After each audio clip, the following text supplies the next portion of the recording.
criança não é sua criança. Né? Não é um objeto seu. Já recebi, é chocante ouvir isso, mas já recebi casos aqui do Recife, de um pai dizendo que filha minha perde cabaço comigo. Percebe Um monstro. a violência de uma palavra como essa, né? Mas que revela o quanto esse homem acha que a mulher e as mulheres de sua família são propriedade e que isso revela os nossos valores e que a gente precisa estar desmontando tudo isso, esse machismo, esse preconceito, né? O racismo, porque a grande maioria infelizmente, a maioria dos casos de violência sexual, as principais vítimas são meninas negras. Então está aí um componente do racismo já exposto também. São coisas que a gente precisa cuidar e precisa estar sempre conversando. Porque se o fenômeno da violência, né, ele se favorece do silêncio, quanto mais a gente falar, mais a gente faz oposição a ele. Então a gente precisa estar discutindo violência, discutindo nossos valores, discutindo cuidado com as nossas crianças. A educação, uma educação protetiva e uma educação de paz para com as nossas crianças. Permanentemente. Porque, infelizmente, permanentemente as nossas crianças estão sendo violentadas. Muito. Doutor João Vila, veja só, dentro desse dado estatístico de crianças que são negras, isso deve também estar implícito também a relação social também, né? Esses casos que o senhor mais recebe, com certeza são de pessoas de classe social não mais amena, de regramento familiar, muitas vezes há desacerto. Isso acontece muito? Ou isso é igualitário, tanto faz rico como pobre? Como é que o senhor pode destacar isso aí? A gente só sabe mais dos casos que acontecem em comunidades periféricas e pobres, né, porque existe um controle social maior sobre elas. Porque as paredes são mais finas, são de papelão. Né? Mas acontece também em comunidades ricas, em bairros nobres, porque acaba que, como eu já estou há quase uns 15 anos trabalhando especificamente com o tema, a gente acaba tornando referência. Eu recebo em consultório particular muitos casos que não querem ser atendidos no SUS, por exemplo. E aí são famílias muito ricas, inclusive. Então a gente sabe que essa dinâmica não acontece só, né, nas classes pobres. O que a gente sabe é que a vulnerabilidade social, a violência política, a violência social, a violência de Estado também favorece e vulnerabiliza nossas crianças. Isso com certeza. Se o Estado não garante para as famílias saneamento básico, saúde de qualidade, educação, segurança alimentar, como essa família vai poder cuidar de suas crianças? Isso já vulnerabiliza com uma série de violências. Isso já é violência.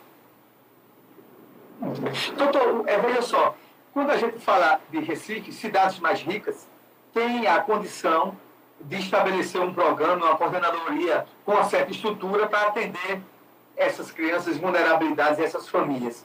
E aí eu tiro agora a nossa cidade, São Vicente, as que são aqui vizinhas, Machado, Macaparana, cidades bem longínquas, como a do Sertão, que não tem estrutura nenhuma e que muitas vezes quem vai tratar não é especialista no assunto e termina caindo nas mãos de promotores e juízes e o problema não é resolvido. A gente tem isso claramente e isso é uma tragédia, né? Porque aí as pessoas têm aí, o senhor tem sua equipe, coisa e tal, municípios mais pobres, ou governos, e você acabou de falar com acertado, governos que não investem nisso, que não têm uma visão sobre isso, e nós ficamos esquecidos.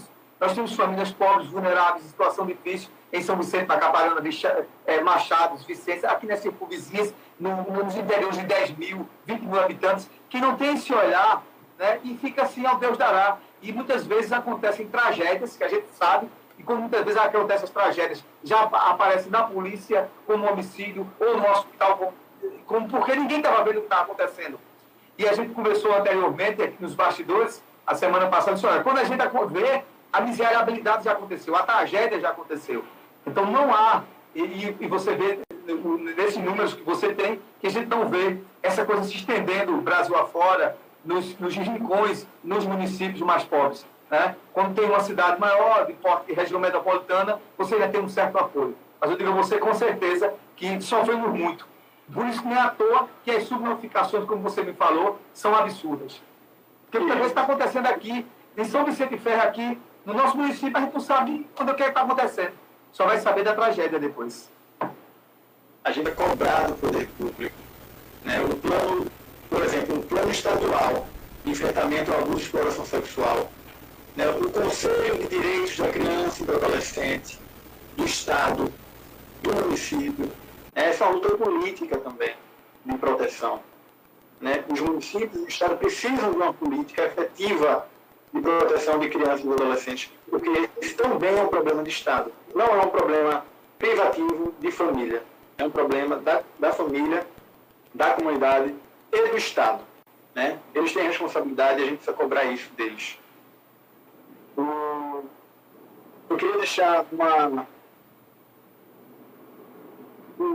esperança nisso tudo, porque, você sabe, eu já tenho alguns anos acompanhando essas crianças, e quando a gente consegue acompanhar uma criança, a família, quando seja qualquer família que possa estar acompanhando essa criança depois de uma situação de violência, a gente percebe, né, que há sempre a possibilidade de reconstrução, de ressignificação de sua vida.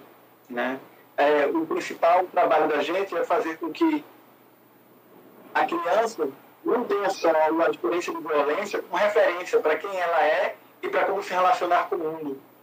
Mostrar para ela que ela teve tantas outras experiências boas e ruins antes e depois da experiência de violência. Né?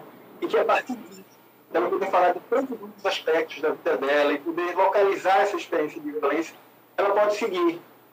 E é assim que tem acontecido, né, quando a gente consegue empreender, de fato, um tratamento junto com a criança, com a família, de fazer com que essa experiência não seja uma ferida aberta para sempre.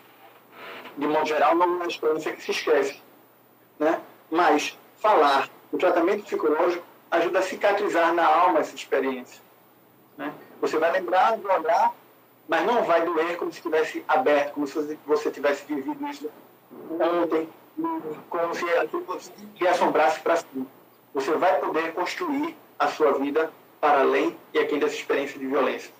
E isso é fundamental das crianças poderem ter acesso ao cuidado quando passam por situação de violência.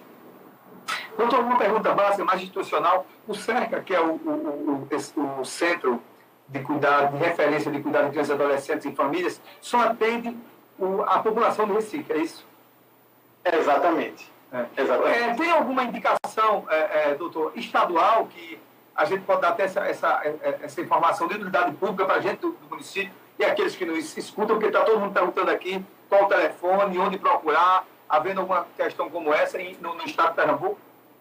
Existe, se você souber de qualquer situação como essa, uma das principais formas é procurar o serviço de saúde, né? Procurar o conselho tutelar, procurar o CREAS da região. Perfeito. Todos esses espaços são espaços protetivos. E os profissionais têm a obrigação de cuidar, de receber esse caso e dar os devidos encaminhamentos. Muito bem. Você sabe, você pode fazer uma denúncia anônima também no Disque 100, Disque 100, rua tal, casa tal, aqui na cidade tal, está acontecendo isso, isso e isso. E anonimamente, esse número do Disque 100 vai acionar o Conselho Tutelar da região, que tem o dever de se aproximar da realidade da família para saber o que está acontecendo. E em caso de violência, assim, também a polícia. Muito bem. Primeiro, que se você sabe de alguma situação, você não precisa se preocupar. Vou para onde? Vai para o Estado, algum serviço do Estado. Seja CREAS, seja Serviço de Saúde, seja Departamento de Polícia, seja o Conselho Tutelar, que é um órgão independente, mas que está junto da família. Meu doutor, não tem por que ficar calado. Não pode ficar calado. Aqui, é feito aqui o slogan do nosso programa, que eu digo muita tácia, né? A nossa voz não silencia porque a luta não para.